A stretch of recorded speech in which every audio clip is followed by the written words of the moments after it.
Bueno, continuamos con la tercera parte de esta clase. Ahora vamos a ver contenidos de distancia. La distancia es una característica que queda definida por la magnitud del espacio existente entre dos puntos, ¿sí? Por lo tanto, podemos medir la distancia entre cualquier par de puntos que nos interese, ¿sí? A través de un plano que contenga esos dos puntos, de modo que, abatiendo ese plano, con esos dos puntos podamos tomar la verdadera distancia que existe entre ellos. ¿Sí? Esta tarea es efectiva, nos permite encontrar la verdadera distancia, ¿sí? Pero en algunos casos puede resultar un poco engorrosa, ¿sí? Con lo cual es tan válido este mecanismo, el de encontrar estos dos puntos que nos interesan y abatir y medir la distancia en forma abatida, o bien ver un método sencillo que vamos a ver a continuación, ¿sí? Bien. Entonces, aun cuando hablemos de que la distancia es el espacio que existe entre dos puntos, ¿sí? Es decir, nuestros problemas de distancia siempre se refieren a dos puntos. Igual podemos hablar de otro tipo de distancia, aparte de la definida por anteriormente. Nosotros podemos hablar de la distancia existente entre un punto y una recta, entre un punto y un plano, entre planos paralelos, entre dos rectas, que aquí tenemos un par de variantes que ya las vamos a conversar, y entre un plano y una recta, ¿sí? Vamos a partir de definir la distancia existente entre dos puntos, ¿sí?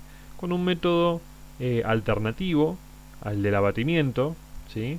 Con lo cual nosotros vamos a poder encontrar la distancia abatiendo o con este método que vamos a ver a continuación. Lo que nos interesa conocer a nosotros es la distancia que existe entre el punto A y el punto B. Pero la realidad es que nosotros tenemos las proyecciones de A y de B. Con lo cual, esa distancia que hay entre A y B no la podemos definir o marcar o medir directamente. Entonces, vamos a hacer uso de esta construcción. Veamos este triángulo rectángulo que queda definido por A, B y M, ¿sí? El triángulo es rectángulo en el punto M, ¿sí? Y uno de sus catetos es el segmento que va de A1 a B1, ¿sí? Es igual el cateto mayor de este triángulo. Con lo cual eso en la hoja ya lo tengo, el segmento que va de A1 a B1. El otro cateto, el cateto menor, se lo conoce como diferencia de cota, ¿sí? El cateto que va de M a A es igual a la diferencia que hay entre las cotas de B y de A, ¿sí? Entonces, si yo pongo este segmento en forma perpendicular al otro, al segmento A1B1, estoy armando el triángulo rectángulo y puedo decir que esta es la distancia que existe entre A y B.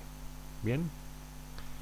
Todo esto también se podría hacer en la segunda proyección, ¿sí? Y pensar en este triángulo rectángulo que tiene como cateto mayor el segmento que va de A2 a B2, que lo tengo en el papel, que lo tengo en el método de Monge, y el otro cateto que va de N a A, que es la diferencia de alejamiento. La diferencia de alejamiento la obtengo de esta manera, la puedo trasladar en forma perpendicular al segmento que une A2 con B2, y obtengo nuevamente la distancia entre el punto A y el punto B. ¿Bien? Bueno, quiero dejar en claro en este punto que tanto el método de abatir los dos puntos y medir la distancia, ¿sí?, es tan válido como este. Este es un método alternativo y por ahí un poco más simplificado para en algunos casos ahorrar algo de trabajo y poder tomar la medida de la distancia con esta regla del triangulito, llamémosla. ¿Bien? Bueno, entonces pasemos a ver la distancia que existe entre el punto y la recta. Espacialmente nosotros tenemos una recta R y un punto P, ¿sí? Aquí nosotros podríamos decir que bueno, que existen infinitas distancias. Podemos estar hablando de que la distancia de P a R puede ser esta o esta, ¿sí? Puede ser cualquiera que yo busque en un punto de R. Y la realidad es que si yo tuviera que moverme desde el punto P a la recta R, tomaría el camino más corto, que es por un segmento perpendicular a R que pasa por P. Bien, entonces este segmento que marqué a lo último, vamos a borrar los anteriores. Este segmento que marqué a lo último es el que me da la verdadera distancia del punto a la recta. Bien, los demás no nos sirven porque son infinitos. Bien, ¿cómo haremos en el método de Monge para poder encontrar esta situación, este segmento que estamos buscando? Bueno, vamos a valernos de un plano que sea perpendicular a la recta R y que contenga a P. Ese es el plano epsilon, que me va a permitir encontrar el punto I, que es de mi interés, porque en realidad cuando yo voy a medir la distancia, del punto a la recta, la voy a estar midiendo de un punto P a un punto de la recta, y ese punto de la recta, el punto I, es la intersección de esa recta con un plano que es perpendicular a la recta y que contiene al punto P. Bien, entonces partimos de el punto y la recta. Bien, es lo único que tenemos. Para encontrar un plano que contenga al punto P, necesitamos una recta que contenga el punto P. Esto ya lo vimos en las clases de pertenencia, ¿sí? Pero además estamos diciendo que este plano tiene que ser perpendicular a la recta. Con lo cual, la recta que vamos a usar es una recta horizontal, ¿sí? Recuerden que la recta horizontal tenía la primera proyección oblicua y la segunda proyección paralela a la línea de tierra. Esto me va a permitir elegir luego un plano que la contenga, de manera que la traza primera del plano sea paralela a H1, ¿sí? Entonces voy a estar conteniendo esa recta, siempre y cuando la traza segunda del plano pase por la traza segunda de la recta. Lo que me falta por definir es que esta recta horizontal va a tener la primer proyección perpendicular a la recta, a la primer proyección de la recta R, ¿sí? ¿Ven? Ahí aparece la animación. Y esto es algo importante en este caso, porque cuando yo pase el plano epsilon, voy a pasar en forma perpendicular a la segunda proyección de R y por la traza vertical de la recta horizontal, voy a pasar la traza del plano, ¿sí? Y de aquí, desde este punto, me voy a ir en forma paralela a H1 para que en el impropio se corte con H1 y la traza horizontal de H esté sobre la traza primera del plano y la traza vertical de H, que ya lo vimos gráficamente, esté sobre la traza segunda del plano. Bien, entonces este plano cumple con las dos condiciones, porque, bueno, contiene el punto, al punto P, a través de la recta H, y las trazas de este plano epsilon son perpendiculares a las proyecciones de la recta. Bien, ahora me resta encontrar el punto I, ¿sí? El problema mío ya pasó a ser un problema diferente, donde yo tengo que encontrar la intersección entre la recta R y el plano epsilon. Eso lo voy a hacer mediante un plano que contenga la recta R, el cual me va a estar cortando el plano epsilon y generando una recta intersección. Esto también lo habíamos visto ya en la clase de intersección, la cual va a cortar a la recta horizontal que contiene el punto P en un punto en particular, que es el punto que a mí me interesa, que es el punto I, ¿sí? De esta manera yo ya tengo los dos puntos, el punto P y el punto I, y puedo usar o bien la regla esta del triangulito que vimos más temprano, o abatir ambos puntos. Bien, estos dos puntos pertenecen, nosotros acá en pantalla tenemos en este momento el plano alfa y el plano epsilon, ¿sí? Fíjense, el plano alfa está conteniendo a la recta R, pero no a la recta H, con lo cual si yo voy a abatir los dos puntos, lo tengo que hacer por el plano al cual ambos pertenecen, y estamos hablando de epsilon. Entonces por cualquiera de las dos vías, tanto con el triangulito o tanto con el método de abatimiento, podemos encontrar la distancia que existe entre estos dos puntos P e I, que representa la distancia entre el punto y la recta. Bien, veamos la distancia que existe entre un punto y un plano. Aquí pasa lo mismo, o algo muy parecido al de la recta, ¿sí? Desde el punto P hasta el plano alfa, yo puedo identificar infinidad de segmentos con distintas longitudes. Pero si yo me voy a desplazar desde el punto P hasta el plano alfa, lo voy a hacer por el camino más corto, ¿sí? Que ese camino más corto se encuentra ubicado en una recta normal a alfa que pasa por P, o sea, normal o perpendicular a alfa, que pasa por P, la recta N, ¿sí? Entonces vamos de vuelta, tenemos el plano, tenemos el punto. Lo que vamos a hacer es trazar una recta perpendicular a alfa por el punto P, ¿sí? Esa sería la recta N, definida por N1 y N2. Y luego vamos a encontrar la intersección de esa recta N con el plano alfa. Nuevamente vamos a hacer uso de un plano que contenga la recta N, ¿sí? Para poder encontrar la recta intersección de ese plano con alfa y encontrar la intersección de estas dos rectas, de manera que definimos el punto I. Nuevamente ya tenemos los dos puntos, el punto P y el punto I, y podemos o aplicar la regla del triangulito, del triángulo rectángulo, o abatir ambos puntos. En este caso, ambos puntos están perteneciendo al plano epsilon. ¿Por qué?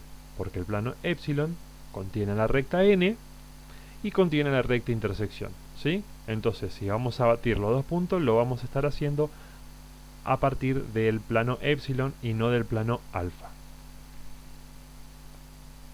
Bien, distancia entre planos paralelos vamos a ver ahora. A ver, ¿por qué lo decimos solo entre planos paralelos? Porque en el caso de que los planos no sean paralelos, se están cortando y en un punto que yo puedo tomar una distancia, me va a dar una medida, en otro me va a dar otra y en otro van a coincidir los planos, ¿sí? Al cortarse van a estar, al intersecarse van a estar definiendo una recta y ahí no voy a tener ninguna distancia que pueda medir. Por eso únicamente tiene sentido hablar de distancia entre planos cuando son paralelos. Aquí lo que se hace es trazar un plano que sea un plano epsilon, ¿sí? Proyectante en primera, podría hacerse en segunda también, de manera que la traza primera de este plano epsilon es perpendicular a la traza de los dos planos, de alfa y de beta. Recuerden que si alfa y beta son paralelos, sus trazas homónimas también lo son. Bien, entonces este plano epsilon va a definir una recta A cuando interseca el plano alfa y una recta B cuando interseca el plano beta. Estas dos rectas van a ser paralelas, ¿sí? Y yo voy a poder medir entre ellas la distancia existente, ¿sí? Siempre de manera perpendicular a las rectas. Entonces, ¿qué vamos a hacer? Vamos a encontrar esas dos rectas y vamos a batir el plano epsilon, ¿bien? De manera que encontremos la recta A y la recta B abatida, y entre ellas, en forma perpendicular, mediremos la distancia que hay entre las dos rectas. Bien, entonces partimos de los dos planos, alfa y beta, y pasamos un plano proyectante en primera, de manera que la traza primera de este plano proyectante es perpendicular a las trazas primeras de los otros dos planos. Encontramos la recta intersección A, la recta intersección B, y lo que vamos a hacer es abatir el plano epsilon. Recuerden, lo habíamos visto en esta misma clase en la parte anterior.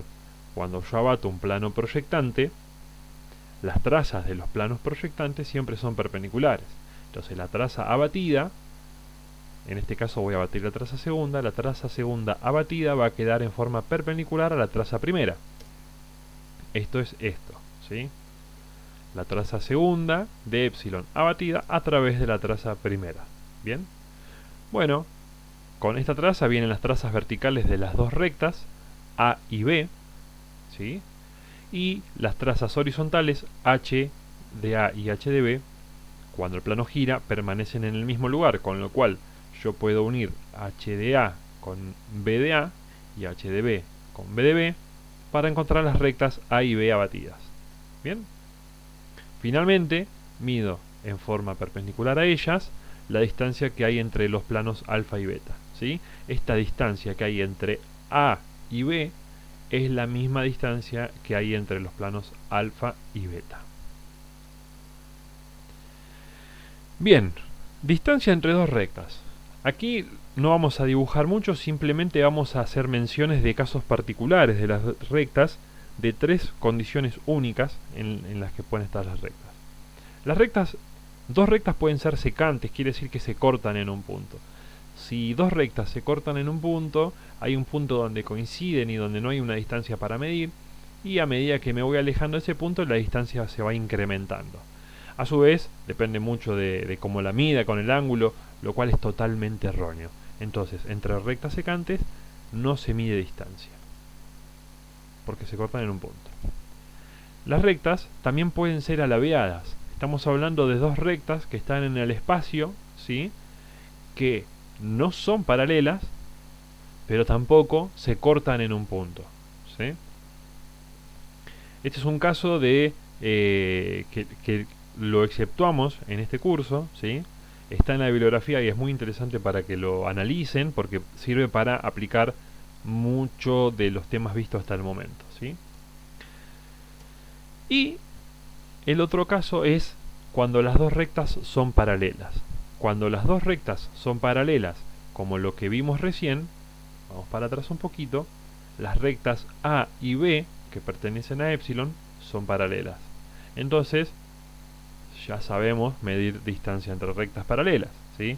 Eventualmente, cuando el plano no fuera un plano proyectante, que fuera un plano genérico, lo que yo podría hacer, si este plano genérico contiene a las dos rectas, es abatir un punto de cada una de ellas y unirlo con la traza a la cual la recta pertenece para encontrar la recta abatida. Esto recuerden que es algo que ya vimos en la clase de abatimiento. Entonces, cuando tenemos dos rectas paralelas, nos sirve el ejemplo que estuvimos viendo recién de planos paralelos. Y después, por último, la distancia entre una recta y un plano. La distancia entre una recta y un plano tiene sentido cuando la recta es paralela al plano, con lo cual la recta debe pertenecer a un plano paralelo, y si tenemos un plano paralelo al primero que contiene a la recta, estamos hablando también nuevamente de el caso de planos paralelos, que es lo que vimos en la última diapositiva. Bueno, de esta manera concluimos la clase con los temas de abatimiento inverso y distancia.